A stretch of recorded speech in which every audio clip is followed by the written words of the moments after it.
సినిమాలలో రౌడీలను కొట్టేవాడే హీరో కాదు, సమాజం కోసం తన వంతు కృషి చేసేవాడే నిజమైన హీరో.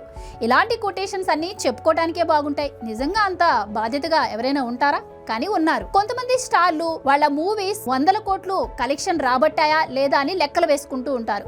మరి కొంతమంది అయితే స్టార్డమ్ ఉన్న హీరోస్ అందరూ రెస్పాన్సిబిలిటీ లేకుండా కొన్ని యాడ్స్ లో నటిస్తూ ఇటు సమాజాన్ని యువతను తప్పుదోవ పట్టిస్తూ కోట్లు సంపాదించుకుంటూ ఉంటారు. ఇక మరి కొంతమంది అయితే పేరు అలాగే పబ్లిసిటీ కోసం చిన్న సహాయాలు చేసి పెద్దగా ప్రచారాలు చేసుకుంటూ ఉంటారు. కానీ అదే గ్లామర్ ప్రపంచంలో ఉంటూ ఎలాంటి పబ్లిసిటీ లేకుండా సైలెంట్ గా ఒక జనరేషన్ నే మారుస్తున్నాడు. ఇతరులు బాక్సాఫీస్ రికార్డు కోసం పాకులాడుతుంటే ఈయన మాత్రం పేద విద్యార్థులను ఆదుకుంటూ వాళ్ళ కోసం అగరం ఫౌండేషన్ ని స్థాపించారు. ఆయనే మన హీరో సూర్య. అక్షరం ముక్కరాని కుటుంబాల్లో సూర్య అగరం ఫౌండేషన్ ద్వారా 15 మంది డాక్టర్లు 1800 మంది ఇంజనీర్లుగా మారి ఉద్యోగాలు చేసుకుంటున్నారు. తమిళనాడులో పాతబడిపోయినటువంటి అనేక ప్రభుత్వ స్కూల్స్ ను ఈయన దత్తత తీసుకోవడమే కాకుండా పేద విద్యార్థులకు ఫీజులు కూడా కడుతున్నారు. ఏదైనా సినిమా అయిపోయాక వాళ్ళు రెమ్యునరేషన్ ఇచ్చారా, మన సూట్ కేసులో పెట్టుకున్నామా వెళ్ళిపోయామా అని చూస్తూ ఉంటారు. కానీ జై భీమ్ సినిమా మీరు అందరూ చూసే ఉంటారు. ఆ సినిమాలో ఇరులర్ అనే ఒక తెగను చూపించారు.